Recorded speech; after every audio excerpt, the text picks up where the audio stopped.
আমাদের সময় কিন্তু এত ভজঘট ছিল না, আমরা হেসে খেলে দিন কেটেছি। আর আজকের দিনগুলো বাবা। তো hello guys, welcome back to my channel Bengali men on Bengali বোটক মিষ্টি ঝাল ব্লগে তোমাদের অনেক অনেক অনেক ওয়েলকাম। তো আশা করি তোমার সবাই খুব ভালো আছো, সুস্থ আছো। তো দেখো বন্ধুরা, এই যে বেশি ভাবলে যা হয়। তো দেখো এখানে ছেলের স্কুলে টিফিন আছে, দেখিয়ে দিলাম। আজকে সব দোকানেরই খাবার দিয়েছি, 4 পিস কেক আর একটা পাউরুটির মতন, বাউলি বলে ওটাকে। তো আমাদের এখানে ওটা 10 টাকা করে পাওয়া যায়, বাচ্চারা খুব ভালোবেসে খায়। তো সেই একটা কেক আর মানে পাউরুটির মতন আর 4 পিস কেক আর 1 গ্লাস ছাতুগুলা দেখলেই সেটা ছেলে খেয়ে যাবে আর টিফিনটা নিয়ে যাবে। তো ওই যে আগের দিন থেকে অনেক বেশি মাথা ঘামিয়ে নিয়েছিলাম, কালকে ছেলের স্কুল তাড়াতাড়ি উঠতে হবে এই ভেবে রাতে অনেক দেরি করেই ঘুম হয়েছে বলতে পারো। আর একবার ভোরের দিকে ঘুম ভেঙেছে, না এখন তো 5:30 বাজে, এত তাড়াতাড়ি উঠবো না। ব্যাস ফ্রেশ শুয়ে দেরি হয়ে গেছে, তারপরেই তাড়াহুড়ো করে ছেলেকে রেডি করে আমি দিতে গেলাম, কারণ প্রজেক্টগুলো জমা দেওয়ার ছিল। তো যাই হোক, ম্যামরা বললো না এখন নিয়ে দিতে হবে না, 10টা 10:30টার দিকে দিয়ে যেতে হবে, টাইমিং বললো ম্যামরা। ওই জন্যই, না হলে বর ছাড়তে যায়, কালকে আমি ছাড়তে গেলাম। তো যাই হোক, তাড়াহুড়ো করে তো ছেলেকে রেডিমেড টিফিন দিয়ে আর ছাত্রটা তো খাইয়ে পাঠালাম। আর ছেলেও এতদিন স্কুলে ছুটিতে ঘরে থেকে ওরও ভীষণ ইরিটেট লাগছিলো স্কুল যাওয়াতে। আর এমনি আমার ছেলে কখনোই করে না, স্কুলে যেতেও ভালোই বাসে, কিন্তু এই যে কদিনের গরমে ওর ভীষণ পরিমাণে গলায় বড় বড় র্যাশের মতন ঘামাচি বেরিয়ে গেছে, যার জন্য বাড়িতে তো সবসময় খালি গায়ে থাকে। আর একটু ভালো করে পাউডার লাগিয়ে দিলে একটু আরাম হয়, কিন্তু এখন ওর ওই স্কুলের ইউনিফর্মটা পরে খুব কষ্ট হচ্ছে। ওর জন্য ও খুব ইরিটেট হচ্ছিল স্কুলে যাওয়ার নাম শুনে। কিন্তু কিছু করার নেই বন্ধুরা, 30 দিন ছুটির পর স্কুল খুলেছে, এরপরে রানিং হবে পড়া। তারপর হচ্ছে আগের মাসে 10 তারিখ থেকে ফের ফার্স্ট সেমিস্টার ওদের স্কুলের ফার্স্ট ইউনিট টেস্ট। তো ওই জন্য অ্যাবসেন্টের কথা ভাবাই যাচ্ছে না। আমি অনেক ভুলিয়ে ভালিয়ে বললাম চ বাবা। তো যাই হোক, ভুলি ভালিয়ে ওকে স্কুল দিয়ে এসে আর বসে থেকে নেই। তারপর তো তাড়াতাড়ি করে ঘরে এর কাজগুলো করে নিলাম, বিছনাপত্র ঝেড়ে ঝুড়ে ঘর বারান্দা পুছে পাছে আর জামা কাপড়গুলো কেচে নিলাম। কেচে তারপর রান্না বসাইনি বলতে ভাত বসিয়ে দিয়েছি। আর বাজারে যাব, বর বলল তুমি প্রজেক্ট জমা দিতে যাবে যেকালে, তুমি বাজারটা করে নিয়ে চলে আসবে। ওরও গরমে আর ভালো লাগছে না। তারপরে আমরা তো দোতলার ওপরে থাকি, 3 তলার ওপরে, নিচ থেকে জল টেনে তুলতে হয় না, তো ওর এইটা ওর খুবই কষ্ট হয় এই কাজটা করতে। তো ওই টেনে টেনে জল তুলেছে, তো ওর খুব কষ্ট হয়ে গেছে। ও বলছে তুমি যেখানে যাচ্ছই তাহলে তুমি বাজার নিয়ে আসবে। আমি বললাম তাই ঠিক আছে, ওই তো সব দিন করে, একটা দিন নাহলে আমি এনে দিই। তো প্রজেক্টগুলো জমা দিতে যাব, তার আগে ভাবলাম এক নজর তোমাদের দেখিয়ে দিই। আর কদিন ধরেই তোমাদের কিছু কিছু দেখাচ্ছিলাম, প্রজেক্ট বানাচ্ছি। তো ভাবলাম চলো আজকে একটু ফিনিশিং টাচ তোমাদেরকে দেখিয়ে দিই, স্কুলে জমা পড়ে যাবে। তো এই যে দেখো, কিছু জিনিস হাতে কেটে সাটিয়েছি, কিছু জিনিস হাতে বানিয়েছি। তো বন্ধুরা, আমাদের সময় কিন্তু এত ভজঘট ছিল না। আমাদের সময় স্কুল গরমে ছুটি পড়েছে বইপত্র তাকে তোলা। আর তারপরে স্কুল ছুটির যেদিন খুলবে তার একদিন আগে মা ওই চিল্লাবে, কিরে কালকে স্কুল খুলবে। সারা মাসটা মা চিল্লাই, বইগুলো তুলে রেখেছিস, পড়তে বসিস না, হ্যাঁ স্কুল খুলবে এই পড়া। কিন্তু ওই এক কান্দে ঢুকছে আর এক কান্দে বেরোচ্ছে। আমরা ওই খেলে হেসে পুরো একটা মাস কাটিয়ে দিতাম একদম নিশ্চিন্তে। সেইটাই ভেবে মনে একটা আনন্দ, এক মাস ছুটি। কিন্তু এখন আর স্কুল খোলার একদিন আগে মা ওই চিল্লাচিল্লি করে বইপত্র নামতো আর কি স্কুল খোলার একদিন আগে। আর এখন বন্ধু ছুটি না, এখন যে বাচ্চাদের 20-25 দিন বা 1 মাস ছুটি দেয়, সেই একটা মাসের মধ্যে এত পড়া দেয়, মনে হয় ওদের অনলাইন ক্লাস চলছে। হলিডে ওরা সেই মন থেকে ফিলই করতে পারে না আমার মনে হয়। এত প্রজেক্ট, হ্যাঁ এর থেকে হয়তো অনেক নতুন জেনারেশনের সাথে নতুন অনেক কিছু ওরা শিখতে পারছে, যেটা আমাদের সময় আমরা শিখতে পারিনি, কারণ এইসব জিনিসগুলো ছিল না। কিন্তু তাও আমার মনে হয় এই বয়সের বাচ্চাদের জন্য একটু বেশি, আমার মনে হয় আমার দিক থেকে। তো যাই হোক, সে নিজের ওপিনিয়ন। তো আমার মনে হলো এবারে আমার ছেলেদের খুবই চাপ দিয়ে দিয়েছে, এত প্রজেক্ট। তার প্রজেক্ট ছাড়াও আদার্স পড়াশোনাও আছে বন্ধুরা, পড়াশোনাও ছিল যেগুলো করতে হয়েছে। তো তারপর প্রজেক্টগুলো জমা দিয়ে চলে এলাম বাড়িতে বাজার ঘাট নিয়ে। তো আমি কি বাজার এনেছি দেখো, এখানে পেয়ারা, টমেটোর আর মাছ। তো আজকে 8 দিন পর বন্ধুরা মাছ খাবো। বাজারে অনেক রকমেরই মাছ ছিল, কিন্তু ভাবলাম চলো আজকে নজর পড়লো একটা 4 কিলো সাইজের বড় কাতলা। 4 কিলো সাইজের কাতলা বলাটা ভুল হয় বন্ধুরা, ওটা 4 কিলো, খালি ওর মাথাটাই আমার মনে হচ্ছিল। পিসগুলো বন্ধুরা পুরো এক একটা সেই রসগোল্লার মতন গব্য। আমি তো 350 মতো নিয়েছিলাম, আমরা 4 জন মানুষ খাবো। মাছটা ছিল একটা মনে হয় 20-25 কিলো সাইজের মাছ, কাতলা মাছ, তার থেকে পেটিটা এনেছি।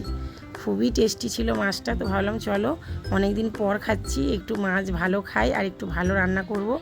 তো মাছটা মানে দেখেই আমি মনে মনেই ভাবছি যে এই মাছটাকে একটু টেস্টি করে রান্না করতে হবে। অনেক দিন পর একটু মাছ মাংস পেলে কিন্তু তার একটা ইম্পর্টেন্টই বেড়ে যায়, তাই না বন্ধুরা? এমনি রোজ মাছ হলে ওই মাছের ঝোল মাছের ঝাল হচ্ছেই, কিন্তু যখন অনেকটা দিন আমরা কোনো জিনিস খাই না, তখন সেটা রান্না করার সময় মনে হয় একটু ভালো করে অন্যরকম করে করি, যাতে করে খেতে একটু ভালো লাগে, তাই না?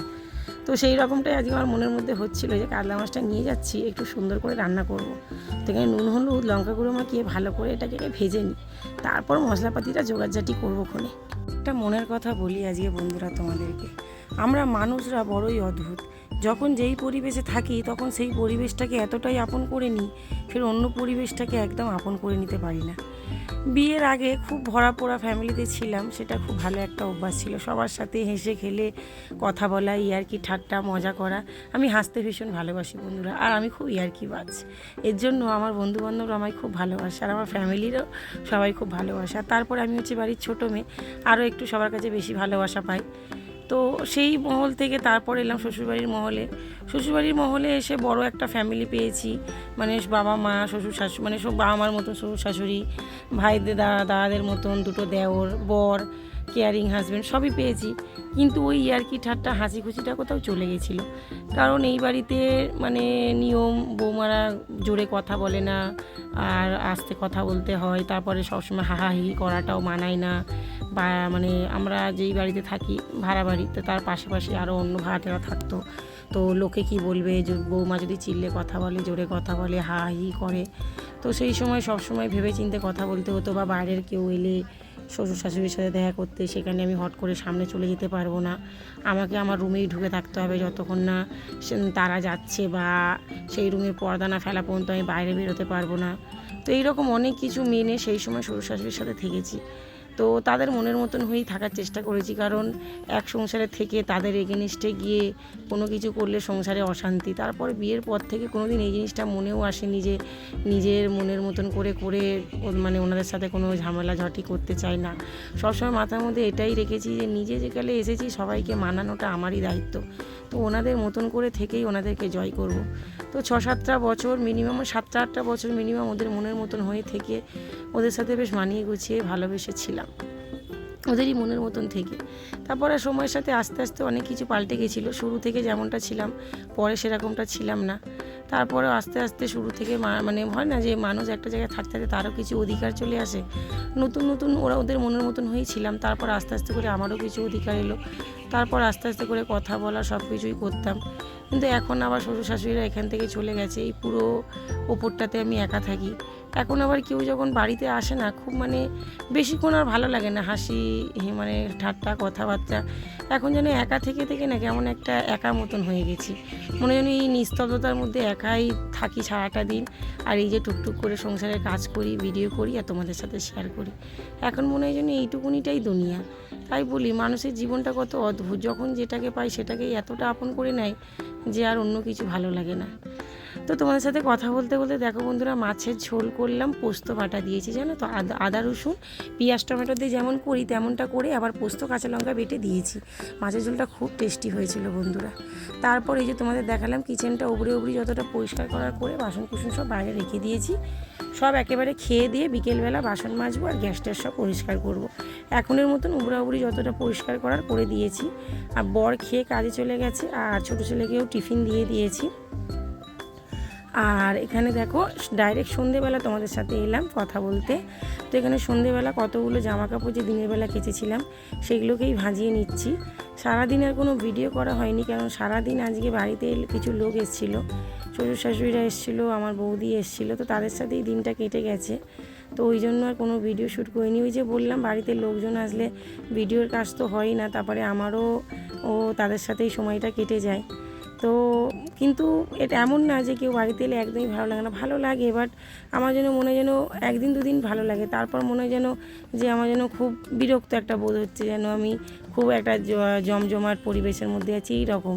আমি মানে খুব অদ্ভুত হয় যে আমি আগে এরকমটা ছিলাম না, এরকমটা কেন হয়ে গেছি, আমার কি বয়স হয়ে গেছে বলে বন্ধুরা, তাই নাকি বলো তো, জানি না বন্ধুরা। তবে হ্যাঁ, এখন মনে হয় যেন একা নিস্তব্ধতার মধ্যে থেকে যেন এই নিস্তব্ধটাকে আমার বেশি ভালো লেগে গেছে। এই যে একা একা থাকি, আমি এখন যেই জায়গাটায় থাকছি সেখানে কেউ থাকে না, পুরো ফ্লোরটা ফাঁকা, অন্য অন্য যারা থাকে তারা কেউ নেই, আমি একাই থাকি সারাদিন 2 ছেলেকে নিয়ে। 2 ছেলেও তো প্রায় স্কুলে থাকে, আমার একারই, সকালবেলাটা সবাই চলে যায় বর ছেলেরা। তো এইভাবেই আর কি অভ্যাস আছে আর কি আমাদের, যেমন যেই পরিবেশে যাই সেই পরিবেশটাকে নিজেই করে নিই। তো রাতের খাওয়া দাওয়াটা তোমাদের দেখিয়ে দিলাম, ব্লগটা কেমন লাগলো অবশ্যই